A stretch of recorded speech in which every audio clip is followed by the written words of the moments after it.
Cool. All right, everyone. Thanks for joining. So excited to have this topic conversation today. But so we're coaching Agile Journeys. Been around for just over 2 years, and it started really small, and we're growing and growing and getting bigger. So we added on co-hosts, and so you see our co-hosts here. Blair's Lori, myself, and I know Mark is going to join today. I think Isaac's going to join today. So we do this entirely on our own. We're just volunteers, committed to helping others learn as we learn and inspire others to do great things too. And if you know anybody who would like to speak, or you would like to speak, then please hit us up, coachingagilejourneys.com. Here are our Twitter handles if you want to tweet anything out. We love live tweets too. And we host this all in our own money and time. So if you love us, we appreciate a small donation, and we wish we could buy a great cup of coffee like that. But we really just go back to our hosting fees for the website and tools that we pay, like Zoom, because we love Zoom too. Zoom is such a great tool. So we're really proud also to be listed in the Hall of Fame of Agile thought leaders who are promoting the idea of invitation and not push Agile transformation. And so if you're into that kind of stuff, you can take a look at newtechusa.net/AIC, the idea that we need people to be engaged in the Agile transformation. And so our speakers also pretty much align with this thinking. But today we're going to talk about the Boat Rockers Toolkit. We've always done it that way, so it works. And Chad is going to tell us some skills to effectively rock the boat, hopefully without having people fall out of the canoe. And before we go on, though, I just want to share the next session is also really cool, is when should we stop to move faster? So I thought this picture was really appropriate, like, hey, let's change the tires in the car at NASCAR. So we'll find some tips on when and how slowdowning and stopping will actually help speed things up. So it's not an oxymoron. It's a cool thing. So I hope you join us November 7th at 4 p.m. Eastern Time. So thank you so much, Chad, for showing up today. I'm going to turn it over to you. And right. Appreciate your time. Awesome. Let me get my PowerPoint set here. See if I can do this without screwing everything up. How's that? Everyone can see a drawing? Okay. Yes. Excellent. All right, so the story behind this drawing. My wife is a graphic designer, and when I had an idea for this talk, my vision was that a Boat Rockers Toolkit is when you're driving change, you're pushing people to feel slightly uncomfortable, like that feeling you get when you're in a canoe. I don't know, most people are kayaks these days, it seems like, but I remember growing up, like we would go on canoe trips, and it's that feeling that when someone either shifts their weight or stands up a bit in the canoe, you feel that like, whoa, we might tip. That feeling is kind of what I feel like it's that fight or flight response that we get when change is thrown at us, right? And even I'm so guilty of I was teaching a class yesterday, and I was pushing everyone to go change the world, but then I let them in on my dirty little secret that, of course, I'm not immune to this. Like when change is presented to me, I'm just as stubborn as everybody else. So it's really kind of biological in some sense. So anyway, that's kind of where this came from. And I was going to have my wife draw all these slides out, and the entire presentation was going to be like this. And that's supposed to be me before I grew my beard, I guess. And I'm trying to urge these executives or whoever these people are to follow my agenda here. And that, if you can see in the title, it's SS Make Waves. So trying to make some waves in the organizations that we're in. So anyway, that's where this came from. And what happened was life got in the way. My wife stays home and raises our 3 awesome, wonderful children. So I have an 8-year-old son, 6-year-old son, and a 2-year-old daughter. So she has her hands full. And not surprisingly, we didn't get to complete the presentation. So what I did last minute, because I had to deliver this talk a few years ago for the first time, was do what I can handle, which I'm not a graphic designer. So I went to Bitmoji, if anyone's heard of the app Bitmoji for your phones. and you can enter all your details of like what your facial features are and build a cartoon character of yourself. So that's what I did. So this entire presentation is just my face and a bunch of, I guess, hopefully funny scenarios here. So this is me. I am Chad Beier. I'm an organizational agility advisor. What does that mean? I help organizations basically try to get them to a continuous state of improving. And as I love the mention that you guys just said about transformation versus invitation. Those are things I've learned along the way. So today, I'm probably not going to really give you a toolkit. That's probably a bit deceiving. What I'm going to tell you is some of my stories from the past that I think I've learned from and reflected on. And maybe if I tell you those stories, some of you out there starting revolutions inside your organizations can tweak your approach a bit and see what happens. So, the agenda. The first half of the presentation, I'm just going to talk about describing the body of water, right? The metaphor is basically our organizational environments we're in. And then we'll step through some tools that, and tools, quote unquote, that we can explain how they can be used. First off, oh, and by the way, if anyone wants to ask questions as we go, please ask questions. Like, let's make this as interactive as possible. If we go down rabbit hole conversations, I think I'm a good enough facilitator to bring myself out of it and make sure we get through all the content. So I'll keep an eye on the time. But yeah, speak up. It'd be great to hear what you're thinking. So what? Who cares? Really, why do we want to change in the first place? And really, this is a question I think that's really important, because a lot of times I think people are running agendas, but if you really ask why a few times, I think it's important to understand the real reasons, the purpose, the vision behind people wanting to change and drive change. For me, most of what I was struggling with when I was, I guess, starting down this path of being a change agent was frustration. So when I'm in an organization, or when I was in organizations working full-time, things just frustrated me. They would be inefficient processes. They'd be wasteful handoffs. They'd be bureaucracy and just annual review processes. Just pretty much most everything that has to do with hierarchical organizations really drove me crazy. So it was frustration. That's mostly what drove me wanting to change things. This drove me. So to dive into what was it specifically that was frustrating me. This comment you hear often from people, right? Well, it is what it is. And I think my first big job out of college, I heard this phrase, and that was the first time I was kind of like, I mean, I'd probably heard it throughout my life, but in a working environment, I heard this over and over again. It is what it is. Also early on in my career, I would, you were younger, I was the new guy, and people would say things like, oh, you'll figure out how things work around here. And I guess I never really did figure it out. I think I always was pushing back a little bit on settling and becoming complacent. So lack of change in general is what drove my frustration. Like I just said, complacency. This idea that when you do settle, you get to this complacent state where, what is the is a Forrester Group survey or Standish Group? I can't remember who, but this is quoted in presentations across the land now. Like 70% of our workforce, this knowledge work economy in the US, is actively disengaged in the workplace. And I see it when I teach courses sometimes, and I ask provoking questions about hierarchy. It's amazing. Like, so many people down in the trenches are so hungry for this. They're so hungry for change, to get out of the, as Gary Hamel just recently said, he wrote the book, The Future of Management, and I think he's just came out with another one.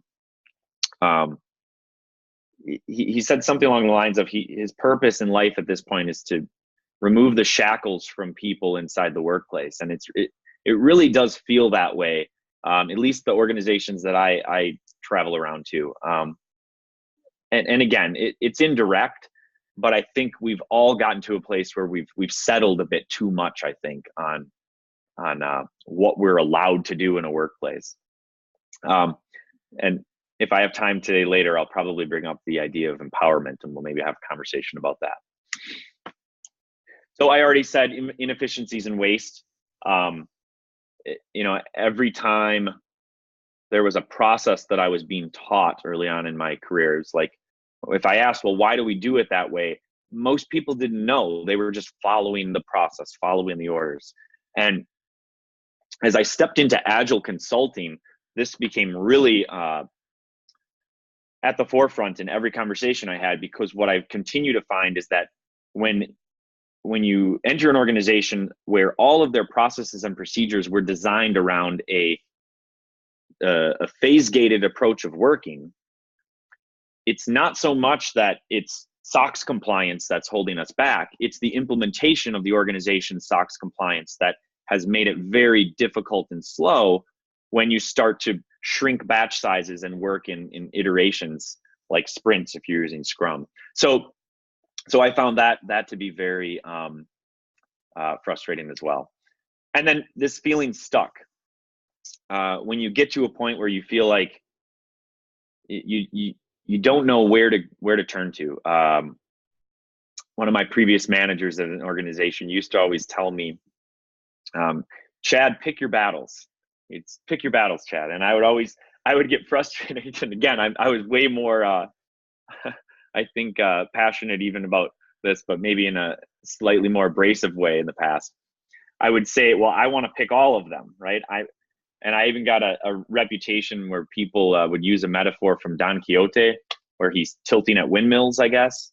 And so they would always joke that I was tilting at windmills, you know, all day long. So this frustration is really at the core what drove me in most of my early change agents or change efforts.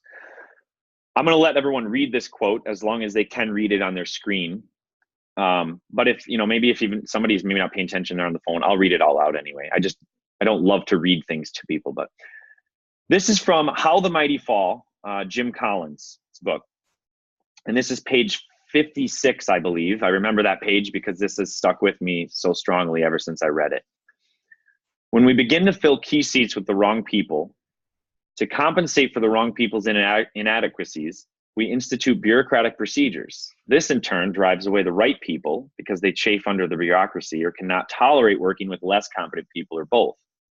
This then invites more bureaucracy to compensate for having more of the wrong people, which then drives away more of the right people, and a culture of bureaucratic mediocrity gradually replaces a culture of disciplined excellence. So this quote, while depressing, I'm sure, is really the things that I see a concern for organizations, right?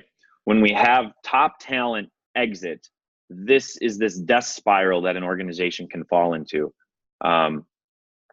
So it's really, this drives me, I think, and I always remember this when I'm looking at organizational change and what kind of the weight of why it's so important. I always tell clients, especially when I'm starting a new engagement, that I usually lose some sleep before I start it. Some of it's probably good anxiety. Some of it's probably stress of the unknown, fear of the unknown.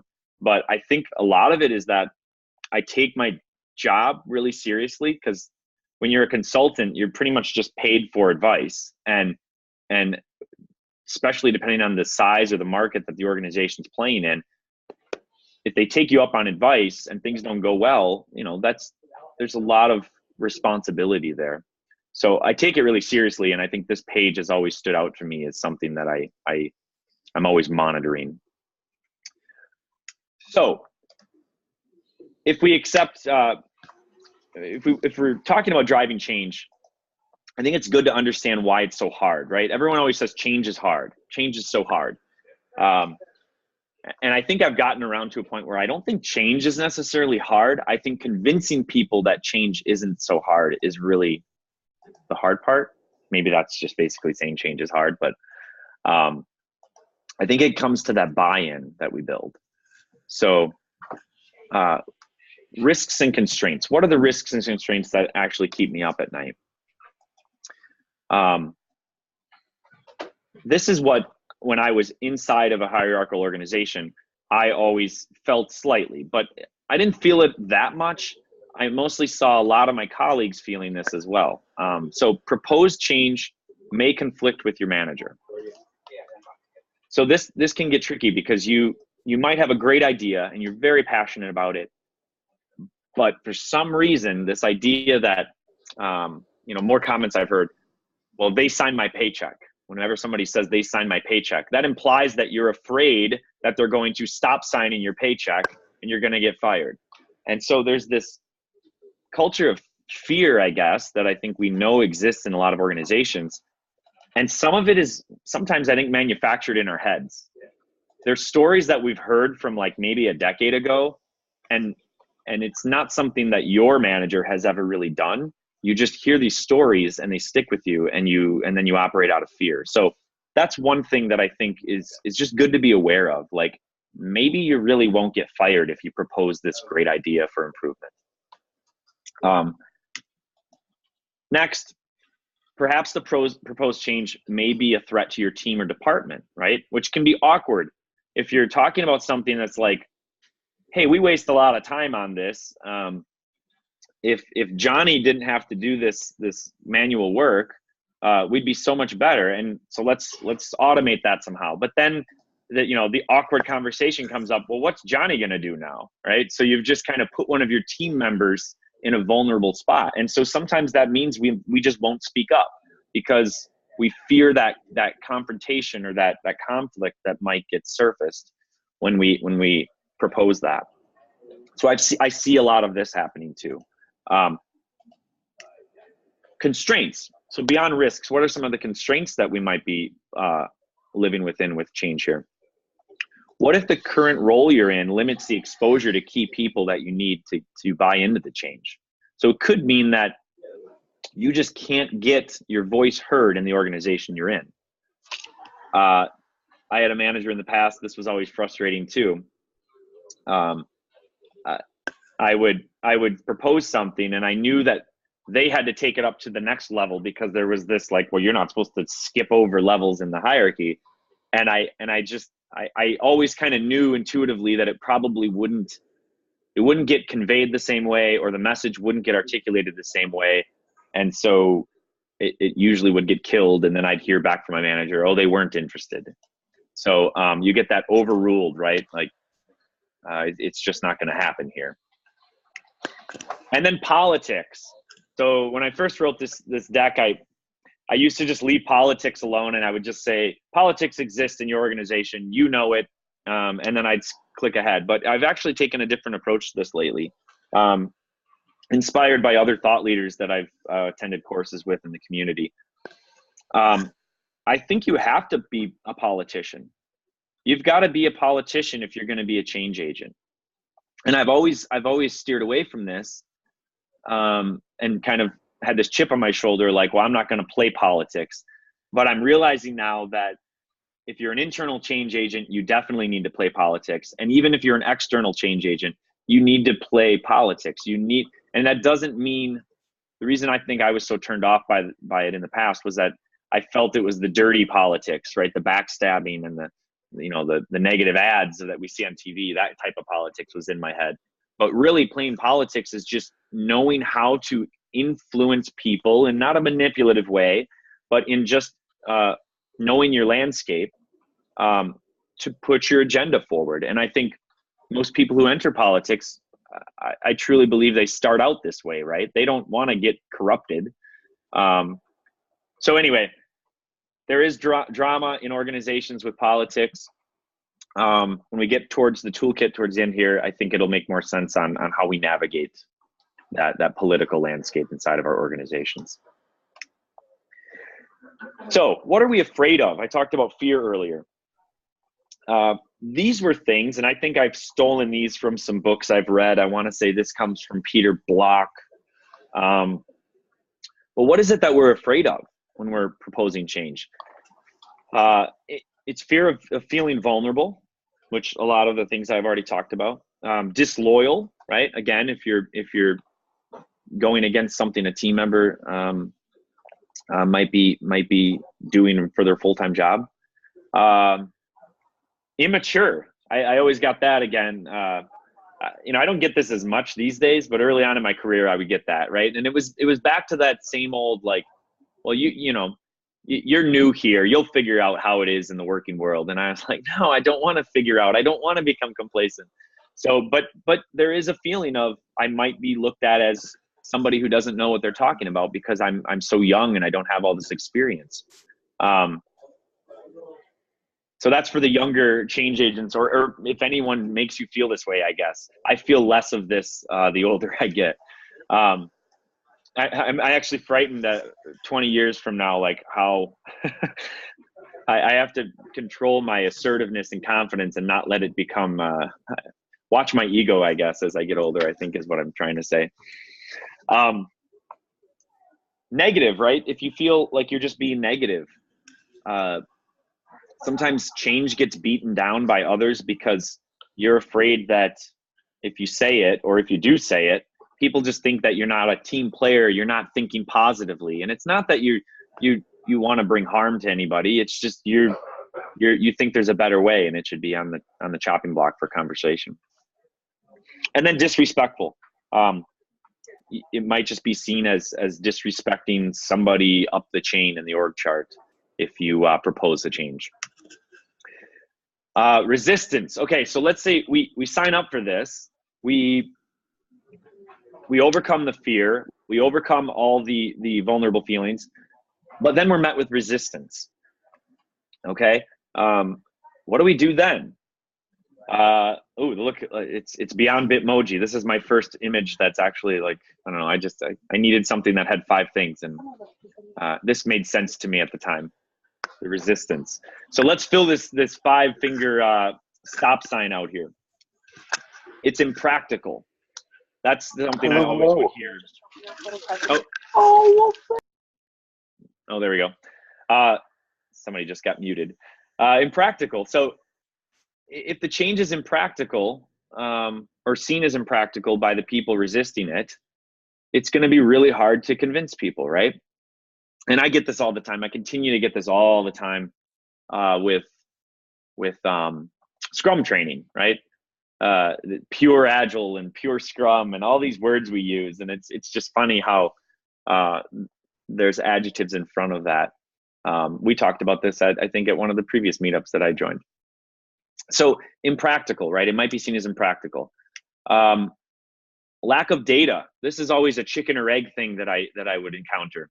So somebody would say, well, I think it's a great idea, but can you show me the data? Can you show me the return, or the difference, the financial gains, whatever it is? And I always was so frustrated because I was like, how can I show you the data before we try it? Or it would be that, well, do you have any stories or literature to point to where other companies have done this? And I guarantee if somebody throws that at you, even if you provide them with a strong case study, they'll still probably resist it. They'll move on to the next thing to resist it. I shouldn't say guarantee, but I find that happening more often than not. Not enough time. So this one comes up because our organizations have such high levels of WIP. I have another talk where I describe this as a disease that organizations catch as they grow. The levels of WIP in our organizations is sickening in 2018, and I think it's a real crisis. And I think the organizations that get it and actually focus and work on less are the strategic organizations that will survive into the future, and the rest of them will thrash and only extract value in the market for so long. Depends on the industry they're in, I'm sure. I always say, local in Wisconsin here, we have a lot of insurance companies and banks, and I always, when I have them in the room with me, I say that, the problem with insurance companies is they can afford to not be agile because they have a lot of money. And then, if the financials were really tight, I don't think they'd be around. So they they have enough to survive now. But I think when the disruptors start hitting, that's what they're afraid of. So sorry, I get off on rants. So not enough time. It's never the right time. This has to do a lot with slack time, right? And I've been saying this a lot lately to team members and individuals. There's no slack time fairy that walks around and grants you slack time in life or in your job. You have got to fight for slack time. You have to own your schedule.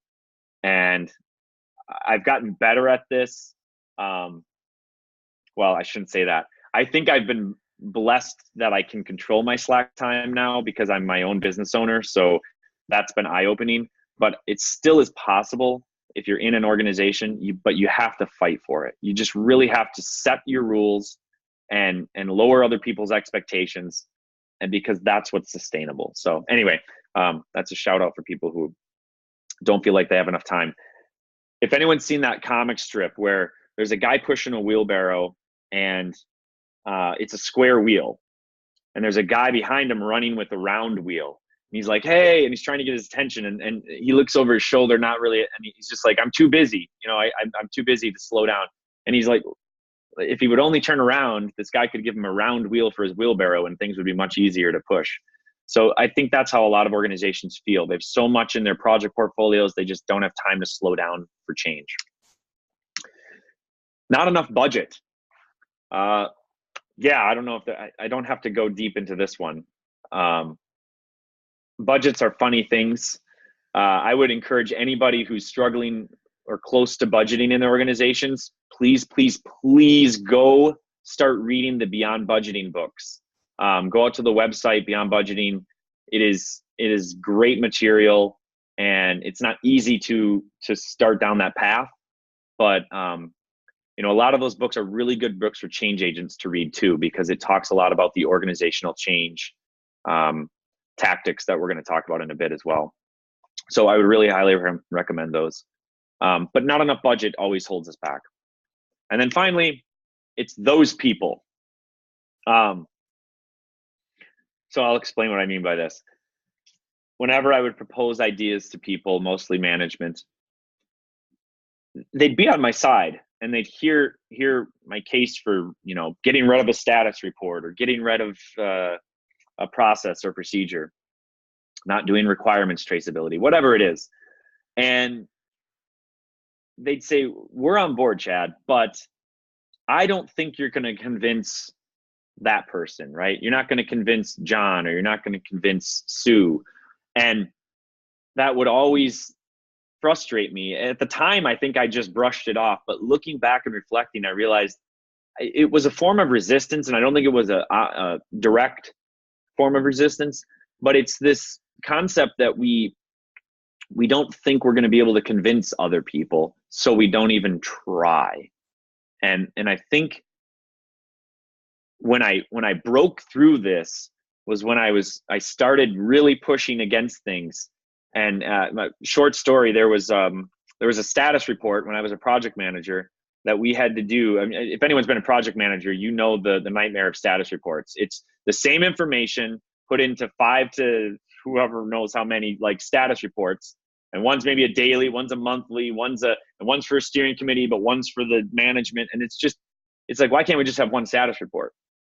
So I was trying to get rid of these status reports, and we did some other things, like put up a SharePoint site and made it a pull versus a push to actually see how many people were reading it.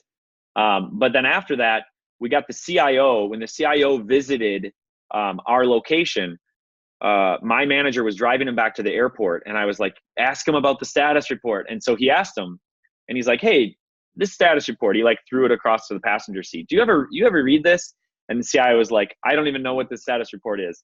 And from that day forward, we were able to eliminate it. So it's another example of, you never know what you can actually accomplish if you don't try. So don't let those people who you think are not going to buy into your change prevent you from speaking up for the first time. So where to start? I never actually got big into video games in college, but my friends all played Mario Kart, I think, on Nintendo 64 or something like that. I don't know. So that's what this is, I believe. But it's we're at the starting line, right? And so where to start with all this? This is the transition where we talk about kind of the toolkit. Positive intent. So positive intent is two sides.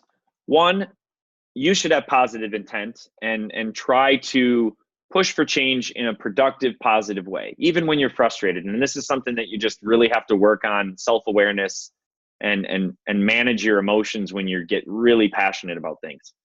And try to see the other person's side, right? And the other side of this is give the other parties benefit of the doubt, meaning they're probably coming to the table with positive intent. They very likely are.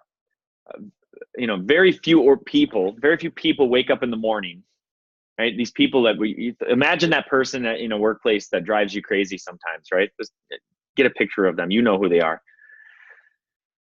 I really doubt they wake up in the morning and they're getting ready for work and they're scheming how they can make your life miserable. That's not what people do. Very few people on our planet do that. They're probably narcissists or very few people.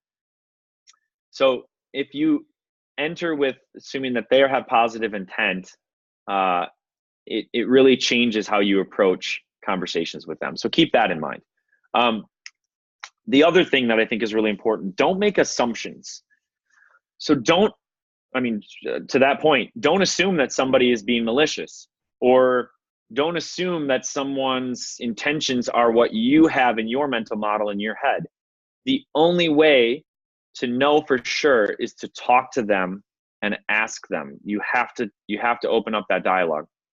And this is very dangerous, I think. Even with social media and online, I think this has become a really negative point in our cultures. Assumptions are really, really destructive when they go from being an assumption or a judgment in your head, and they are either put on paper or put in a tweet or put out on the internet, right? As soon as you vocalize or write something, it's out there. And if it was just an assumption and it wasn't based on anything else, that can be really destructive and dangerous. So I think you always proceed with caution. If you're assuming something, try to put yourself in the other person's shoes, or just try to think how you can ask a question to surface whether your assumption is valid. And we're all guilty of this. And this is an ongoing struggle. I mean, daily I judge people. I'll admit it. I judge people all day long. But I try to catch myself when I'm judging people and figure out how can I validate that my judgment is likely not true. This is the mood elevator. So some of the things I just introduced to you came from this. The company I used to work for, they actually started, we went through training and we got these little cards. And actually the company that we were working with, it's outside consultancy, it's Sendelaney. So Sendelaney, I don't know if anyone works for them on the call, probably not, but I had a real hard time with this when it was getting rolled out because it felt like culture was being pushed on us. And for the most part, it was. And I looked up what their website does, and it's actually called culture shaping. So you hire an outside organization to shape your culture. I still don't know how I feel about it. So I'm just going to leave my judgment alone. But I'll say, reflecting back on it years later, this little card that I carried around with me, it actually did have an impact on my behaviors. So the idea here in the mood elevator is the bottom floors are the basement, right? And then the upper floors are where you want to try to go to. And so right there at the ground level is like curious and interested. So the idea is if through self-awareness, if you're sensing that you're in the bottom half of this, you're feeling impatient or frustrated, or you're bothered, anxious, you're judgmental, whatever it is, if you're feeling one of those things, you try to like reground yourself by going back up to curious and interested. And if you can start by being curious and interested about somebody else's viewpoint or what they're saying, or you can then start to move up the elevator. And I don't know, I've found this to actually be way more impactful years later, reflecting on it, than I did when it was kind of forced upon me as, hey, we have to start doing this around here now because our culture is going to be improved. So again, I think there were really good intentions from leaders in that organization to try to do the right thing by shaping culture. I'd love to hear anybody else's stories maybe towards the end here if they've had anything like that happen in their organizations. So question and command, or question versus command. So this is what I was hinting at with the judging and not making assumptions. My past, I was the guy on the right side of the slide there. I got my reputation for tilting at windmills. I also, people would always say Chad's up on his soapbox again. So I had a reputation of carrying a soapbox around and standing up and shouting from the top of that. So I got a reputation for being, commanding and kind of like, I had good intentions, but I think they were maybe a bit too much for some people. And what I've learned through, all kinds of amazing growth since I entered consulting and the Agile realm, through Agile Coaching Institute courses with Michael Hammond and Michael Spade, right? Lisa Adkins area. If anybody on the call, I'm sure people on the call have gone through that. Transformational for me. Everyone's raising their hand.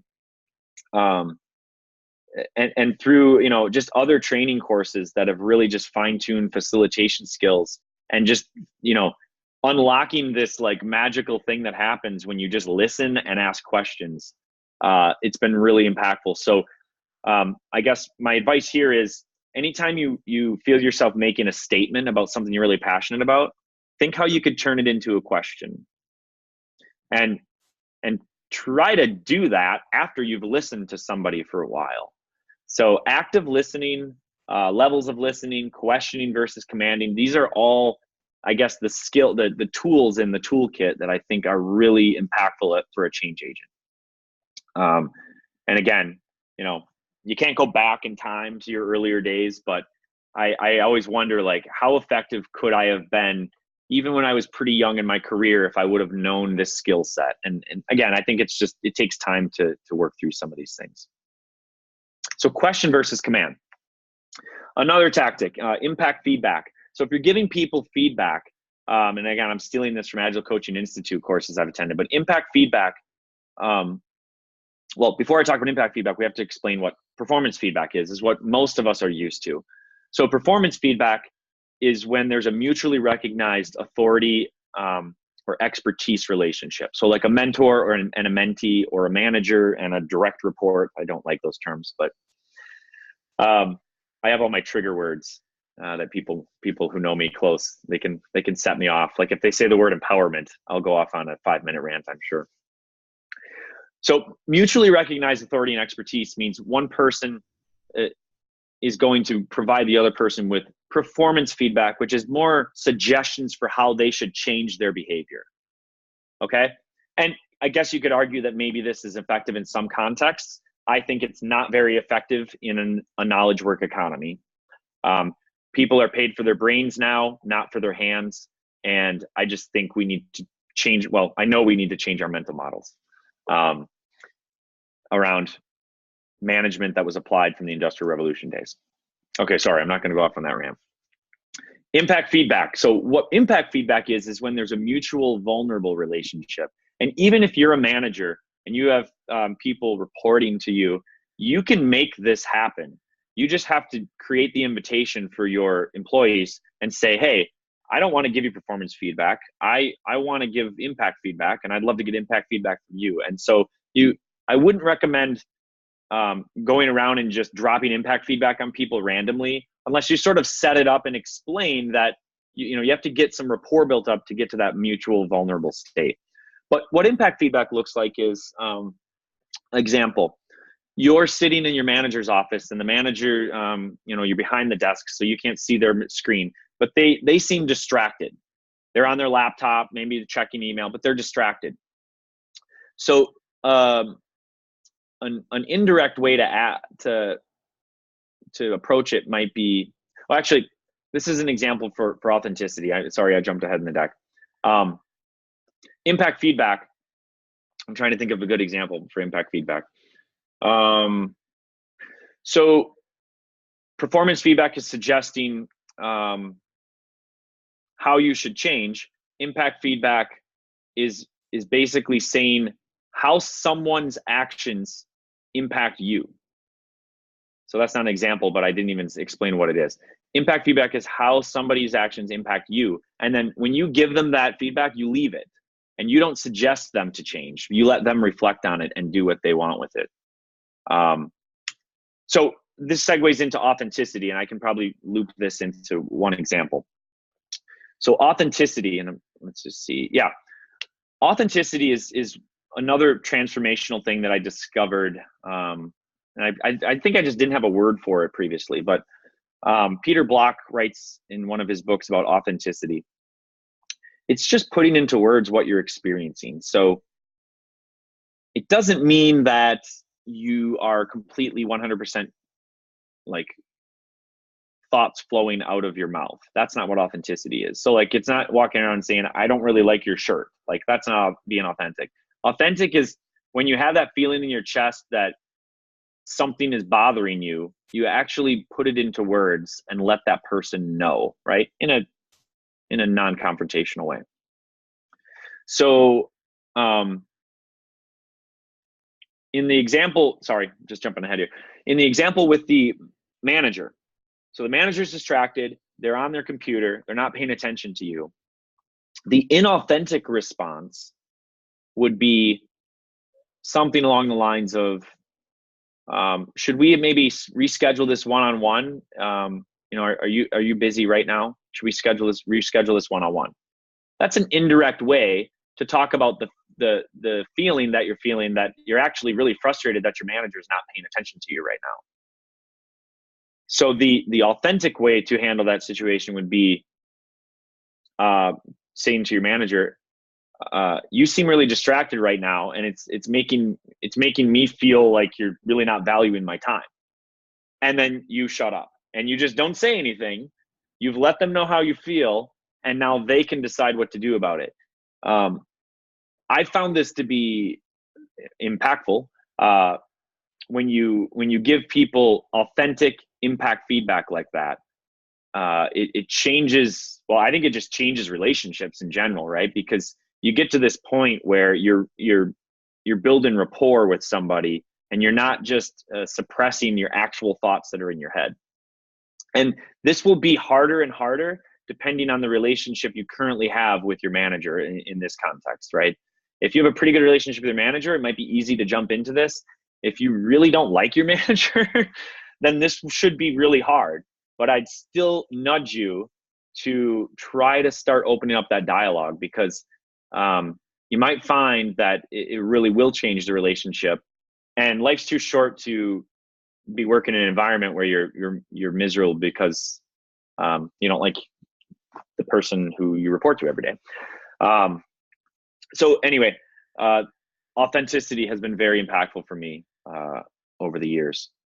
And again, as a change agent, if you're not being authentic, people will see through that immediately. Can't remember if somebody said this, or I'm pretty sure somebody said this, and I just keep repeating it because I don't have many original thoughts. Each interaction we have is either building trust or eroding trust. And so think about that every time you're communicating with somebody. And if you care about that relationship, or even if you don't, think about what you just said or what you're thinking and not saying. Are you building trust with that person, or are you eroding trust? And if you get to a point where you're acting authentic most of the time, or all of the time, as much as you think you can, because it's not easy to actually, there's a myth that being authentic is just being yourself. Being authentic is really hard because of the consequences associated with it at times. So, but it's rewarding. And when you get to a point where it's a bit more of your default and you're having to push yourself to be authentic, I just think it's an amazing place to be from a change agent standpoint, because I think you become a very relatable person with people, and then they become authentic with you, and you build, I'll go to my next slide, this coalition together. So you build this guiding coalition like John Kotter talks about in his 8 Steps for Change book. And this is powerful, right? This is the movement. This is the revolution you build. You start with a guiding coalition of people, all moving the change forward, nurturing it, supporting it. And you're really after more of a leader model instead of a leader follower model. Reference here comes from Turn the Ship Around by not Stanley McChrystal, David Marquette, I believe. Great book about leadership. But the idea here is that we're not looking to have people follow us. We're looking to create more leaders, right? And this is where I would say that's true empowerment, not fake empowerment. Building more leaders and giving people transparency and trust is true empowerment.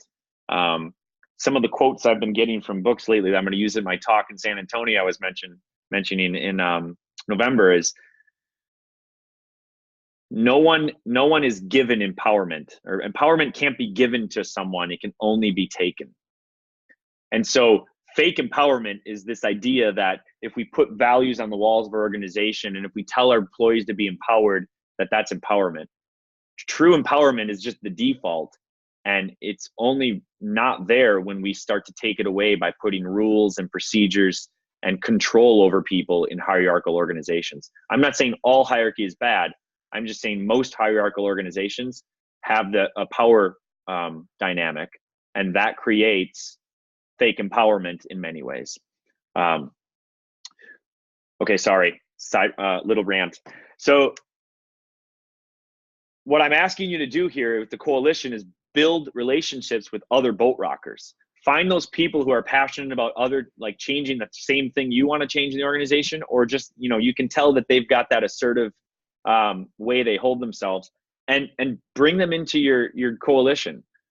If you create more boat rockers around the organization, again, this is how revolutions start, I think. And then you just can't stop it, right? You get the momentum going and it can't be stopped. So create more boat rockers.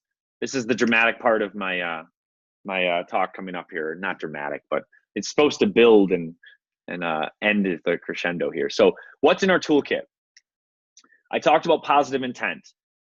Give people a baseline blind trust. And I'm not saying you have to blindly trust strangers everywhere, but if there's somebody in your organization and you have that judgment or assumption in your mind that they have malicious intent, just try approaching the next interaction with them by giving them some blind trust and see where it goes. Assume positive intent if you're going to assume anything. Questions are so much more impactful than statements. So, I mean, this is just, again, it's such a simple concept to say that, but it's so hard to do because we all, me in particular, I mean, I asked you guys, I told you, please ask questions. And here I love to listen to myself talk as I go through this. So it's really hard to force yourself to ask questions. But it's amazing what it can do because you open up a dialogue in a non-threatening way and you always learn something. I'm always blown away at the mental model I form in my head about a person before I start talking to them even. And then you ask a question and you find out amazing things. So one of my colleagues, one thing we've been doing lately is instead of asking somebody like what they do for a living, which is a default we have a lot, like, what do you do for a living? Where do you work? We always felt so superficial asking that question. So what we've started doing now when we meet new people is say, where did you grow up? And when you ask where they grew up, you find out so much information immediately about where they grew up, where they're from, what languages they maybe speak. And it's really cool. So I don't know, but maybe you could try that too. Impact feedback. Place the onus of empathy on everyone here. So try to build that rapport with people and then give each other permission to give impact feedback. I do this with my close friends and colleagues who are basically my coaching and support system. And I try to do the same for them, but we push each other all the time and give each other raw, authentic impact feedback. We probably give each other some performance feedback and suggestions from time to time too, but we're pretty aware of it when we get it. And then authenticity. Reconcile your thoughts with your actions. If you feel that, that maybe your body heat rises a little bit in a conversation, if you feel that urge, like I should say something, I should speak up here, do it, right? Just go for it. Be authentic, because it's relieving when you actually vocalize it and get it out there. And then your anxiety level goes back down, and you're so proud of yourself afterwards, and it usually opens up amazing interactions. Okay, so maybe this sounds too simple. It's not really a big toolkit. There's like four items I talked about, I guess. And maybe it seems scary. It should feel scary. Same colleague, he always asks people, clients that he hasn't seen in a while, he might check in and say like, well, how are things going? And if they're like, oh, things are going great, then he's like, well, then you're not trying hard enough to find things to improve on or change. Because if things are going great, then you're not, your canoe's not rocking enough. You need to be rocking that boat, so you always feel slightly uncomfortable. If you truly believe in continuous improvement, because it's all about pushing yourself slightly over and over again. So it should feel scary. But here's my call to action, okay? This is the big, here's what I think we need to do. And I'm going to steal from quotes from Peter Block. Now is the time to begin. It's what we do in the next hour that matters. And it's not what we say, but it's what we do together. So focus on building that team. Start with one person.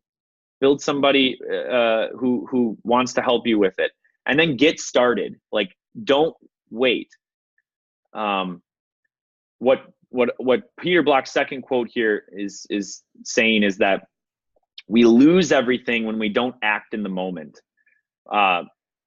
And when we think about change happening in others, right? So the cliche, be the change you want to see in the world. I mean, it's so true. If we fail to act and we expect change to happen in others, it will not happen. You've got to be the example, and then you've got to bring someone else in and encourage them to be the example. And when everybody does that, that's a force that is hard to suppress. So, and you can take this beyond organizational change if you want. I mean, I'm not going to go into our political landscape, but if you're feeling active, I encourage you to get out there too. And we should all get out and vote here, right? In a few weeks. So, okay. So the grand finale. These are supposed to be big, dramatic fireworks. These are actually real pictures I took from the harbor in Hong Kong I think it was a decade ago now, 2008.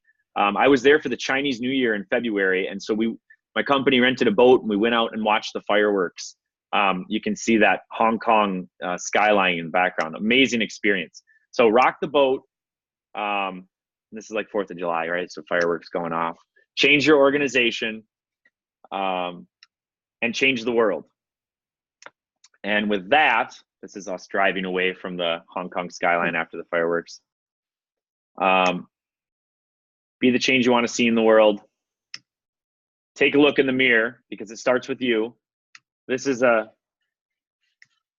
Michael Jackson song. I don't think you can hear it coming through the audio. It's probably only coming through mine. I normally at a conference would play that Man in the Mirror song by Michael Jackson. These are my sources, and if you want to talk about this stuff more, I love talking about this. So you can reach out to me, and we can chat right now as well. It's 11:54. I was hoping to be done 9 minutes ago, but talk to me. Let me know what you guys are thinking.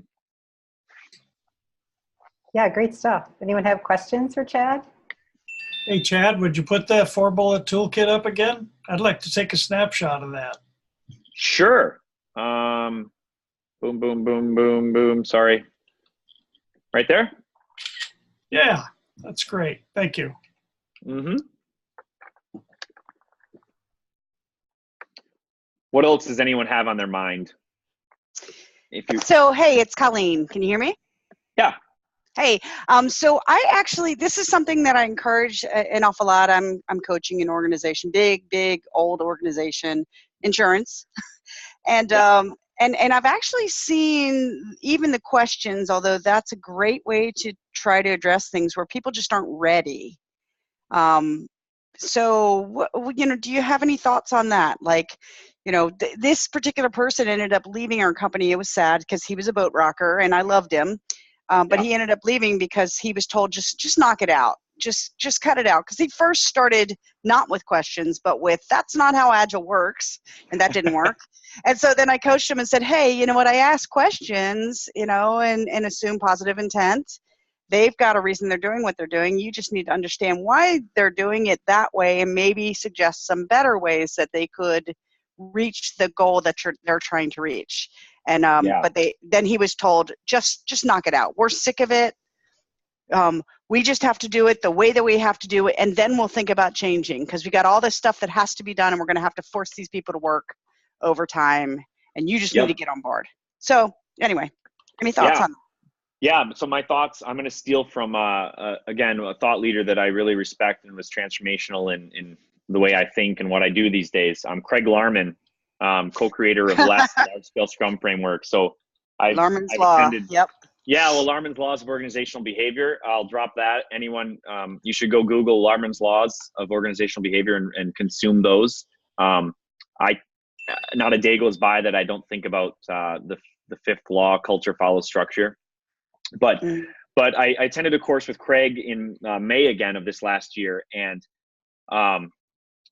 he actually shaped my thoughts on what I said about being a politician too. But the phrase that really stands out with me, he said, you have to help them discover it on their own. And so I think there's a strong educational component in the beginning, and that doesn't mean they have to get everyone into a 2-day course. It helps. But they did. But getting up on the whiteboard and just having a conversation together at the whiteboard. My company I created is Whiteboard Consulting, so I kind of went with that theme in everything I do. But whiteboarding and having a dialogue together and just surfacing what their mental model is, and then asking them questions, right, so that they can kind of get there on their own. Because Peter Block says this all about change too. People don't resist change, they resist coercion to change. So when you're telling someone to change, back to the questioning, it's not very effective. So give them an invitation, learn what's in their head from a mental model standpoint, ask a lot of questions, and then if you can get them to a point where you're close to alignment, or maybe not even quite there, ask this question. Ask them what scares them the most about doing this. And I do that when I start off new engagements. Sometimes even if it's not even engagement, it's just like an initial contact with a client and I have a room full of executives, I'll just ask, what scares everyone the most about this? And a good facilitation technique is get comfortable with silence. So wait 8 seconds after you ask a question like that, because you might not get anybody to speak up, but they likely will break the silence. And then once one person goes, the rest will go. And man, it's a magical moment if you can get people surfacing what they're afraid of, because now they vocalized it. These are my opinions anyway. I don't know where this is coming from, but they vocalized it now. And so you've started to get them a little more self-aware and a little more owning it, and maybe realizing that it might not be that bad. Just talking about it helps. So I don't know. Maybe try that tactic. Just ask somebody what scares them the most. But you got to do it in a. You don't want to just walk up to them and be like, "What are you afraid of?" Like that's maybe like making them feel vulnerable. But those are my thoughts. Thank you. Anyway. Thank you. Yeah. One last question.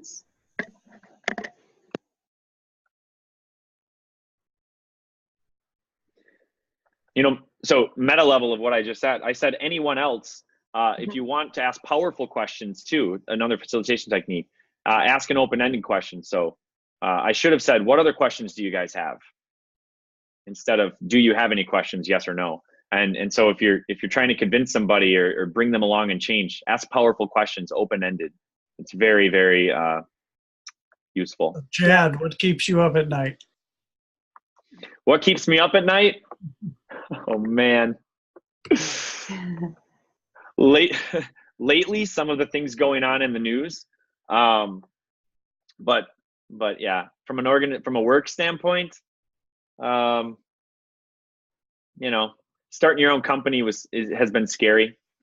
But I'm at a point now where I feel like things are cruising along a little bit. It's getting started with cash flow that was scary. So it's amazing what the fear of not having money for your household can do.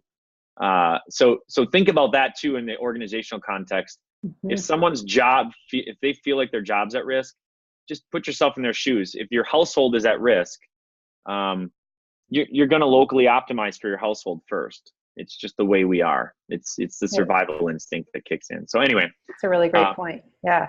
That's kept me up at night in the past. Awesome. Thanks so much. This is awesome tips. Thank you so much. So everybody, the recording will be posted on coachingagilejourneys.com in the next few days. So go back and look at our previous events, all of them. We have a lot now, and then come sign up for our future one. Thanks everyone for joining. Have a great rest of your day. Thanks everyone. Thanks, Chad. Thank you. This was a blast. Bye.